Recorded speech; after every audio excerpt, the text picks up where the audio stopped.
Saya pernah ketemu misalnya di sebuah daerah ya, ketemu seorang ustadz lah, dia punya laskar. 1 jam saya ngobrol sama dia tuh isinya yang ada di benak itu kekerasan. Bagaimana sastra itu bisa menerapi kepada misalnya para napi teroris yang masih di penjara. Kemudian juga kepada mereka yang sudah terpapar atau mereka yang belum terpapar sebagai bentuk resiliensi dan resistensi daya tahan supaya mereka tidak masuk ke situ. Itu yang masih langka. Juga filsafat.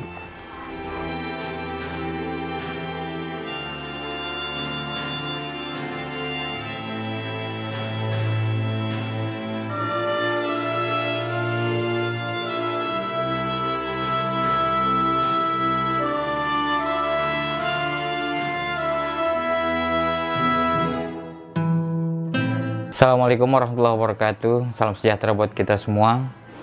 Bertemu kembali di Kerani TV. Kali ini bersama dengan Mas Sofa Ihsan. Ya mungkin sebelumnya kita buka masker dulu ya. Apa kabar Mas Sofa? Ya, alhamdulillah. Alhamdulillah baik ya. Sehat. Salam sehat selalu. Salam sehat selalu. Nah, baru-baru ini Mas Sofa membuat buku, masih dalam versi dami sih, Risalah Jihadis namanya. Iya. Ini setebal 700 halaman. Luar biasa. 778 luar biasa ini buku setebal ini, bisa menjadi apa rujukan nanti ya untuk mereka yang ingin keluar dari apa kombatan atau yang mulai memasuki dunia apa kekerasan, dunia penuh teror dan lain sebagainya gitu Mas ya. Iya. Mulai kapan sih ketertarikan Mas Sofa di dunia jihadis ini atau teroris atau ekstremis atau radikalis? Ya kebetulan sejak 2012 awal atau mungkin 2011 akhir itu saya diajak oleh teman untuk penelitian ya dan giat yang berkait dengan dunia radikalisme dan terorisme hingga sekarang lah. Jadi buku ini tentang apa Mas? Tentang profil mereka yang pernah Mas Sofa ketemu gitu, para kombatan ISIS atau JI atau apa gitu.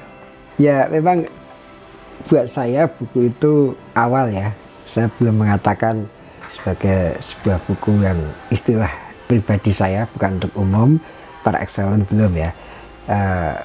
Artinya saya masih mencoba untuk menuliskan hasil pandangan saya, persepsi saya, opini saya terhadap dunia radikalisme dan terorisme yang saya teliti selama ini, terus saya tumpahkan dalam bentuk tulisan, berbagai tulisan yang berkait itu dari pengalaman maupun juga termasuk dari referensi ya.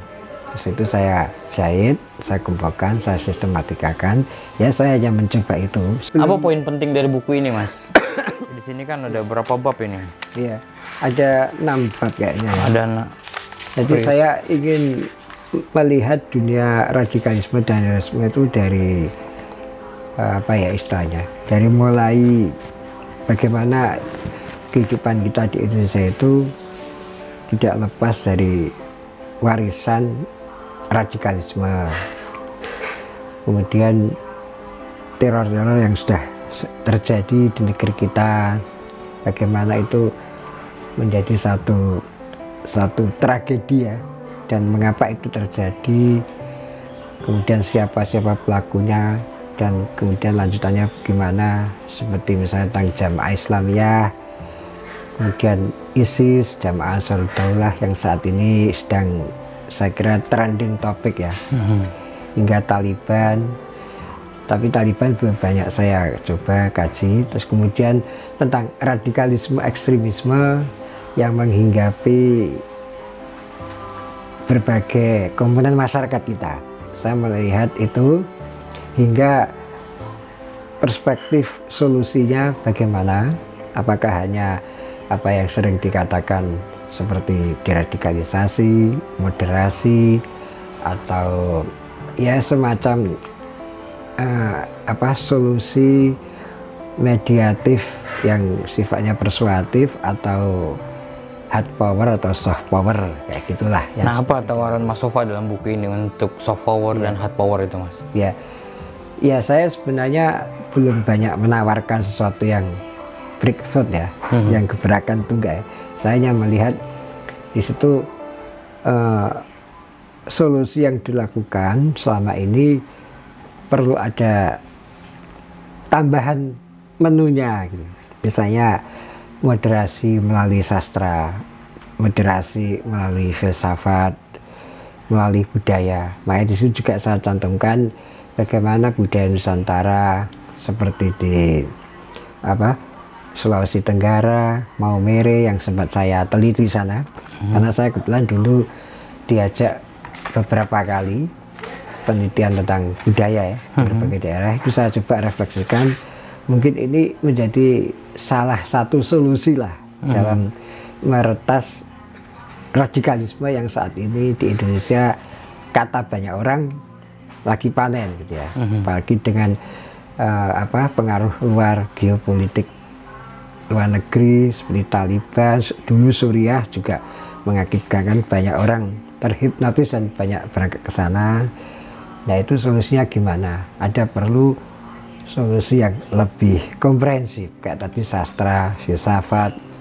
Jadi menurut Mas Sofa, pendekatan kontra terorisme yang sekarang dijalankan itu terlalu kering. Ya, karena tidak melibatkan kebudayaan dan kesenian Indonesia gitu. Ya ibarat kita makan gitu ya perlu ada tambahan menu lah, tidak hanya menu-menu itu saja. Supaya gizinya lebih bagus ya kan. Ya memang sudah cukup banyak dilakukan pendekatan itu, tapi belum menjadi sebuah pendekatan yang sistemik dan metodis gitu ya. Terutama sastra itu belum dilakukan. Menurut saya, yang saya lihat selama ini mungkin masih sangat langka pendekatan sastra ini. Bagaimana sastra itu bisa menerapi kepada misalnya para napi teroris yang masih di penjara. Kemudian juga kepada mereka yang sudah terpapar atau mereka yang belum terpapar sebagai bentuk resiliensi dan resistensi daya tahan supaya mereka tidak masuk ke situ. Itu yang masih langka. Juga filsafat, moderasi melalui filsafat itu sangat penting karena membangun critical thinking kan. Filsafat itu mau merefleksikan. Sementara mereka yang terjebak ke ekstremisme, radikalisme atau bahkan yang sudah melakukan amaliat teror, itu mereka hanya berpikir secara tekstualis ya. Kadang tidak kritis ya. Sebenarnya kan teks itu perlu dikritisasi, evaluasi, dan akhirnya melahirkan satu kesimpulan yang tepat dan sahih gitu mereka. Ya, tapi kalau dilihat dari sejarahnya Mas Sofa kan ya, bahwa ya sebelumnya gitu meneliti tentang seks. Iya. Ini sekarang seperti berbelok gitu loh, jadi meneliti, atau memang masih satu alur karena ini berkaitan dengan darah gitu. Kalau misalkan seks darah perawan, kali ini darah orang korban dari teroris itu.